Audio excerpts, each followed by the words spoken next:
Coming up this week, Xana shows us what happened this week in sports. Grayson introduces us to an agricultural club. And Bryn helps us explain a popular student tradition. It's Friday, February 21st, and the bus starts right now.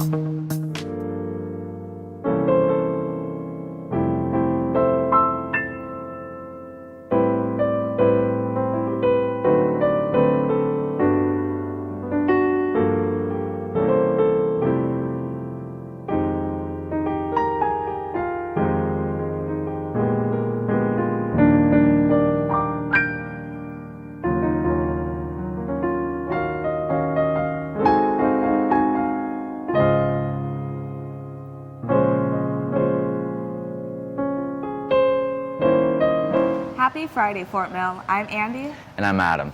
As we're continuing our transition into spring sports, a few of our athletes and teams have been continuing their final preparations before their seasons officially begin. Here's Xana at the desk to tell us what happened in sports this week.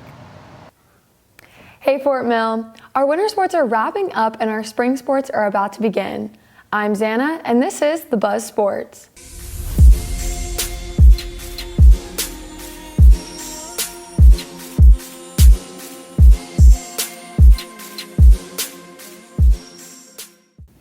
Our spring athletes have been hard at work this week while scrimmaging other teams. With this season being some of our Jackets' last, many are looking forward to playing at the college level. Earlier this week, the NCAA discussed making it easier for college athletes to transfer without a penalty towards the athlete. In the past, athletes that played basketball, football, baseball, or hockey were required to sit out a year after transferring unless they had a waiver that suggested special circumstances. Although this could prove to be beneficial for the student athletes, many coaches are not happy because this would allow the athletes to leave if the coach is too tough on them or if they're not getting the playing time they feel they deserve. The NCAA announced this policy will likely be taking place in the 2021 season, so I talked to some of Fort Mill's future college athletes about their new ability to transfer. I think they will get more opportunities because they'll be able to, compete for a starting job as soon as they get to their new school and not have to wait the mandatory year. I think that it's kind of not fair that some athletes who, wanted to play and, they went for their future and to go play the sport that they love, if they want to go somewhere else to get a better opportunity, they have to wait. And I think that's just not really fair because, you don't get all the time in the world to keep doing what you love. Say that they're not playing out of school, then if they want to go play to another four-year college or they want to go to a two-year college, they should be able to transfer right away and start playing. I don't like it when athletes just transfer because they're not getting the time they want to play. I think athletes should try and strive to work harder and play more. Thanks, Xana. I can't wait to support all the spring athletes this year. With so many of our Fort Mill athletes continuing their sports careers in college, I wouldn't be surprised if a few of our classmates ended up playing professionally. And if sports aren't your thing, there might be another career choice in mind.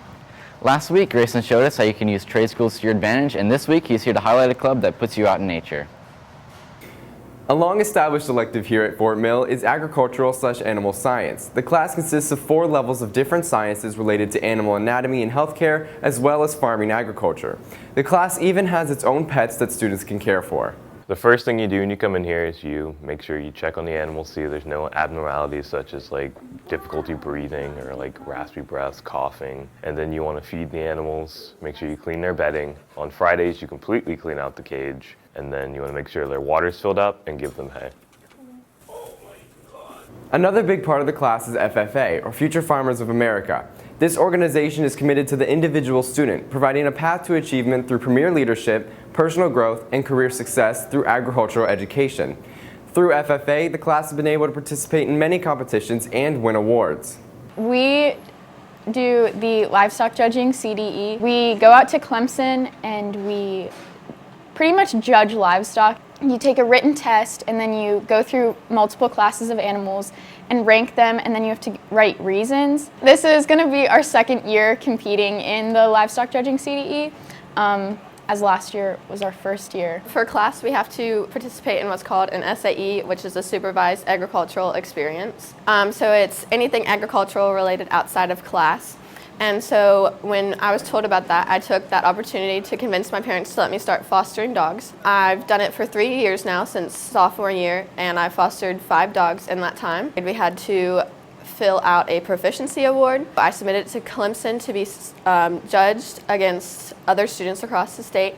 and I came in first for my proficiency award, and I got $250 for winning it. I was one of 6 people to go to the National Convention in Indianapolis this year. We stayed for 3 days in Indianapolis, where they had an indoor convention center, and they had a bunch of colleges that you could visit, and they had representatives from each state. There were a lot of competitions there. We didn't get to participate in any of them, but we did do a lot of leadership activities to grow as a team. For more information on the club or the class, feel free to talk to Mr. Paysauer in room F103.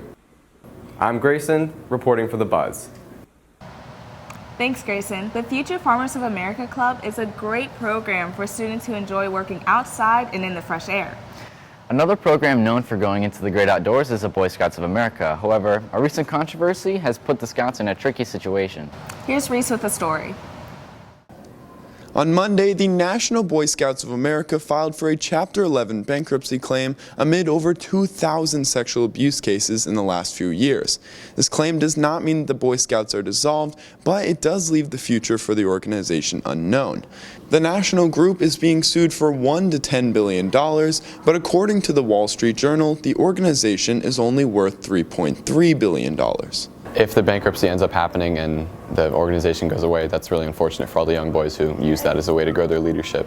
I'm kind of really mad because that was my whole life. I'm supposed to be done in about 3 months, but if this happens, then I don't know if that'll even happen. There's a lot of other things in the world that are similar to Boy Scouts, so even if the program does get dissolved, there's lots of other programs out there that they can take up.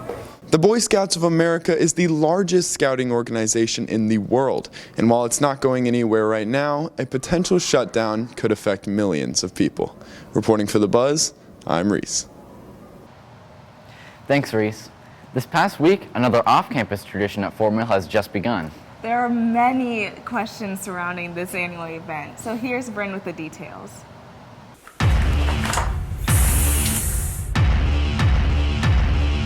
My name is Rachel Miller. I'm in charge of Senior Assassin this year. If you have any questions, comments, or concerns, just text me, or you can tweet at me at FMAssassin20. I hope everyone signs up. I'm very excited for Senior Assassin so I could win money.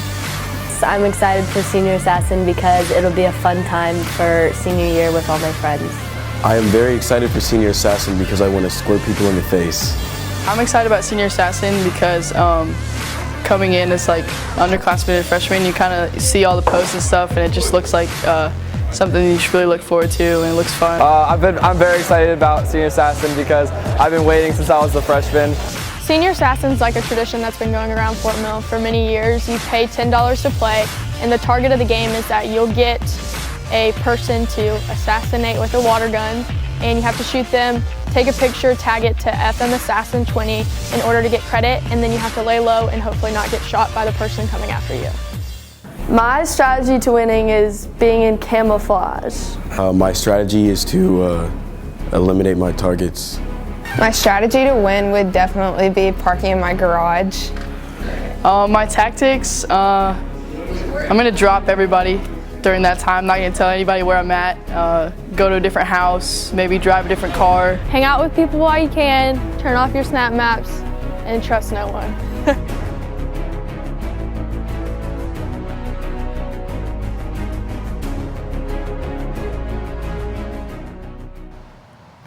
Thanks, Bryn. Back on campus, our support staff works super hard every day in order for our school to operate smoothly. These hardworking people normally go without recognition, so Brody went to find out more about these awesome people that keep us fueled for the school day. Many students get their lunch from the school cafeteria every day, but not everyone knows the hard work that goes into preparing their meals. I talked to one of the dedicated people to see what goes on behind the scenes of your lunch. Most of our women come in the early hours of the morning. We're talking 6 o'clock in the morning, first start. We are on the go the minute we hit the door running. We unload trucks. We, of course, prepare for breakfast. But we really just get charged in and get at it. As a group, these ladies that work for schools, student nutrition, have to be the hardest working people ever. They're on their feet all day. Their shift, they don't get, as you can see, they don't get to sit down. They really, their moms, their grandmas, they're coming in here, and it's just their love for the students. Next time you're getting lunch from the school cafeteria, make sure to thank your lunch lady for their hard work and dedication. Reporting for The Buzz, I'm Brody. There's so many great members of the support staff here on campus that don't get the recognition they deserve. So thanks, Brody, for reporting.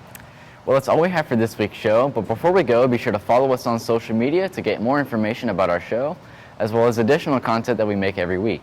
Until next time, I'm Andy. And I'm Adam. Have a great weekend, Fort Mill.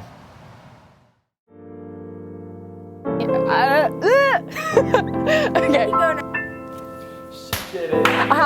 There we go. My overall thoughts about Senior Assassin is